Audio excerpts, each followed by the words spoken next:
सबसे पहले तो सभी पत्रकार भाइयों को नमस्कार।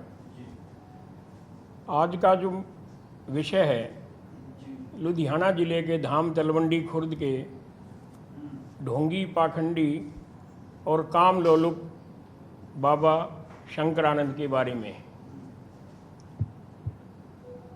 पूरी दुनिया में ढोंग के पाखंड के खिलाफ आवाज़ उठाने वाले बहुत ही प्रसिद्ध संत सतगुरु कबीर साहिब की परंपरा में गरीबदास नाम के एक बहुत ही महान संत उनके अवतार के रूप में हरियाणा प्रांत में हुए। जिला झज्जर हरियाणा छुड़ानी धाम, वहाँ पर गरीबदास महाराज जी सन 1717 में अवतरित हुए। उनका पंथ चल रहा है, परंपरा प्रणालियाँ चल रही हैं। गरीबदासी पंथ की पूरे पंजाब में 200 से ज़्यादा संस्थाएं मंदिर के रूप में, कुटियाओं के रूप में, गौशाला के रूप में, स्कूल कॉलेज के रूप में, आश्रमों के रूप में हैं। इन्हीं संस्थाओं में एक संस्था तलवंडी खुर्द जिला लुधियाना मुल्लापुर दाखा के नेड़े है, जो बहुत बड़ा डेरा है। पहले हमारे एक बहुत ही महान त्यागी तपस्वी संत परम पूजनीय स्वामी गंगानंद महाराज जी हुए। 1984 में स्वामी गंगानंद जी ब्रह्मलीन हो गए। उनके स्थान पर गरीबदासी पंथ का मुखी होने के नाते 3 जनवरी 1985 को मैंने शंकरानंद को गद्दी नशीन कर दिया, क्योंकि गरीबदासी पंथ का मुख्यालय छुड़ानी धाम है। वहाँ की आचार्य आदि गद्दी पर मैं विराजमान हूँ। तो गरीबदासी पंथ की प्राय सभी गतिविधियों को संचालित करने का जुम्मा मेरा है। कुछ समय तक शंकरानंद धर्म प्रचार करता रहा।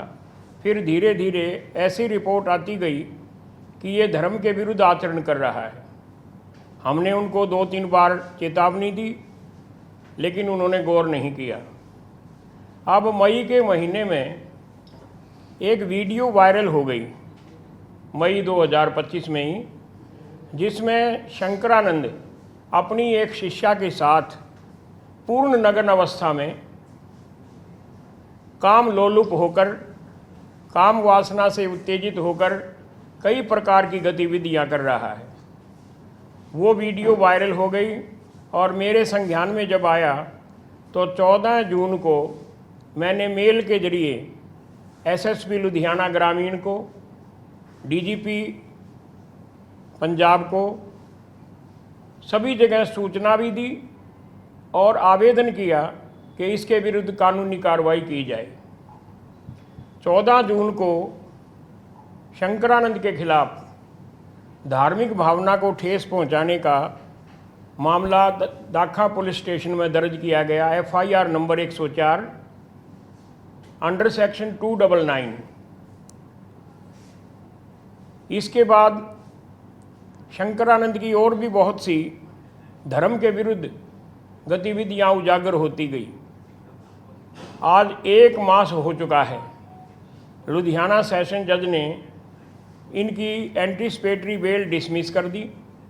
माननीय हाई कोर्ट पंजाब हरियाणा में इन्होंने फिर से बेल की एप्लीकेशन दी, जिस पर माननीय जज साहब ने स्टेट से रिपोर्ट रिप्लाई मांगा है और इसको कोई इंटरिम रिलीफ या अरेस्ट पर स्टे नहीं दिया। अब 8 तारीख लगी हुई है अगस्त की, 4 अगस्त 4/8/2025। हमारा सबसे बड़ा मुद्दा तो ये है कि दाखा पुलिस कोई कार्रवाई नहीं कर रही। मैं प्रायः हर रोज़ पुलिस के संपर्क में रहता हूँ। पुलिस वाले हमारे से ही प्रश्न करते हैं कि आप बताइए कि शंकरानंद कहाँ छुपा हुआ है, और इसी बीच में उसका पासपोर्ट जो है उसको लुकआउट नोटिस के तहत रोक दिया। वो विदेश नहीं भाग सका है कहीं पंजाब में ही नज़दीक। पुलिस को सब पता है, लेकिन जनता की ऐसी भावना बनती जा रही है कि पुलिस को किसी न किसी तरीके से बहुत ज़्यादा प्रभावित कर लिया गया है। कई बार एजिटेशन हुए, वहाँ की स्थानीय पंचायत ने शंकरानंद उसके पूरे चेलों के ऊपर तलवंडी खुर्द गांव में रहने आने प्रचार करने पर सर्वसम्मति से प्रस्ताव पास करके रोक लगा दी है। इस बीच में पता लगा कि शंकरानंद ने 150-200 करोड़ रुपए की संपत्ति गैर कानूनी तरीके से अर्जित की है, जिसके 3 मुख्य साधन उन्होंने बना लिए। एक बाल घर है, उस बाल घर में कहने को अनाथ बच्चे या गुमशुदा बच्चे या कहीं लावारिस हालत में पड़े हुए बच्चे रखे जाते हैं। आप सबको पता है कि बाल घर, अनाथ आश्रम जैसी संस्थाओं को देश से विदेश से एनजीओ से बहुत बड़ा फंड मिलता है, और सबसे बड़ा इनका गोरख धंधा ये है कि 10-12 साल का होने के बाद बच्चे को बेच देते हैं निसंतान दंपति को। ऐसा सुना गया है कि 20 लाख में लड़की और 25 लाख में लड़का। ये जांच का विषय है, लेकिन जिन जिन भक्तों ने इनके द्वारा बच्चे लिए हैं वो सब तैयार हैं गवाही देने को। एक इन्होंने गंगानंद महाराज जी के मंदिर में छतरी नाम से भवन बनाना शुरू किया, जो आज 12 साल हो गए हैं, आधा भी नहीं बना है, अधूरा है। उसके नाम से देश से विदेश से मोटा चंदा लेकर उस चंदे से और दूसरे गैर कानूनी तरीके से आए धन से शंकरानंद ने अपने निजी व्यक्तियों, जो उनके चेले कहो, चापलूस कहो, उनके टाउट कहो, उनके नाम से राजस्थान में, हरियाणा में, पंजाब में, लुधियाना में, मुल्लापुर में बहुत सी संपत्ति खरीद रखी हैं, जिनके हमारे पास कुछ के तो दस्तावेज मौजूद हैं, जो समय आने पर हम प्रस्तुत करेंगे। इसके अलावा अभी हाल में 2 लड़कियों की वीडियो वायरल हुई हैं। एक लड़की कहती है कि मैं इसके बाल घर में कई साल रही, वहाँ लड़कियों पर बहुत अत्याचार किया जाता है, भूखा भी रखा जाता है, और एक वहाँ पर कोई जेल बना रखी है, उस जेल में बच्चियों को रखा जाता है, यानी टॉर्चर किया जाता है। क्यों टॉर्चर किया जाता है? क्योंकि इनके आदमियों को वो उनकी मन मुताबिक सुविधा नहीं दे पाती हैं। दूसरी लड़की ने यह खुलासा किया है कि मैं यहाँ के स्टाफ के रूप में कई साल रही, खुद मैंने देखा कि लड़कियों के साथ हर प्रकार का अत्याचार, हर प्रकार से उनको दुखी और प्रताड़ित किया जाता है। मैं ये सब देखकर नौकरी छोड़कर चली गई।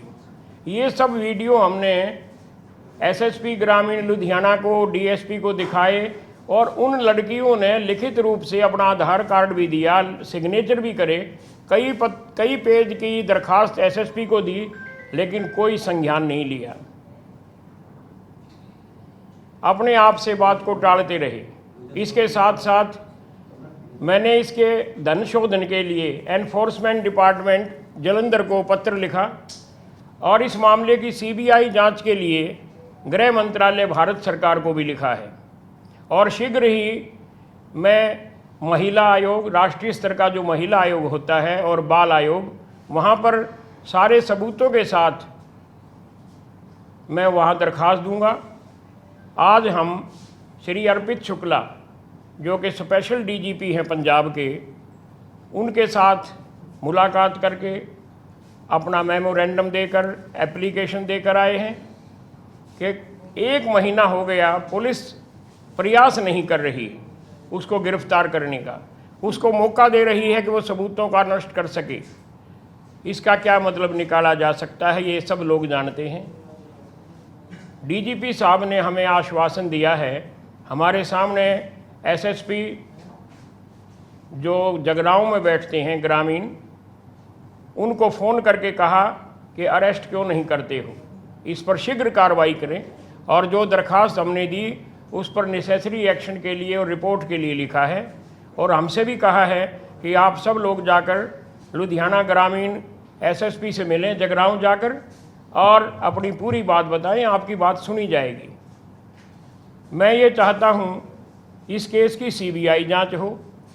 जो गैर कानूनी तरीके से धन शोधन का मामला है, ईडी उसके लिए जांच करे, और जो बाल घर है उसके हर एक बच्चे का, चाहे लड़की हो या लड़का हो, कोई गजटेड अधिकारी सिविल का उनके बयान ले और उन बच्चों का मेडिकल कराया जाए।